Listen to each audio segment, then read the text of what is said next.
ଜଗନ୍ନାଥ ସାଙ୍ଗମାନେ ଶୁଭ ସକାଳ। ଆପଣମାନେ କେମିତି ଅଛନ୍ତି? ଭଲ ଅଛନ୍ତି ତ? ଭଲ ଅଛି।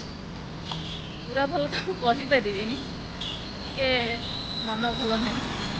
ଦେଖନ୍ତୁ ଗୋଟେ ଜିନିଷ ପାଇଲି ରାସ୍ତାରେ, ବରକୋଳି। କିଏ ଭଲ ପାଆନ୍ତି ଖାଇବା ପାଇଁ? ଦେଖନ୍ତୁ ବରକୋଳି ଯେତେବେଳେ ଆମେ ସ୍କୁଲରେ ପଢ଼ୁଥିଲୁ, ଆମେ ଚୋରି କରିବାକୁ ବି ଯାଉ ଏଇ କୋଳି। ଆମ ଗାଁରେ ବଡ଼ ହିସାବ ଗୋଟେ ହେବେ, ସେ ମରିଗଲେଣି। ସ୍କୁଲ ଯାଇଥିବୁ, ଜଣକୁ ଆସିବୁ କୋଳି ଖାଇବା ପାଇଁ, ଜଣକୁ ଜଗେଇବୁ, ଜଗିତା ଆମେ ତାଙ୍କୁ ବାଡ଼ିକି ଯାଉଛୁ। ସେସବୁ ଦିନ ବହୁତ ଭଲ ଥିଲା ଭାଇ।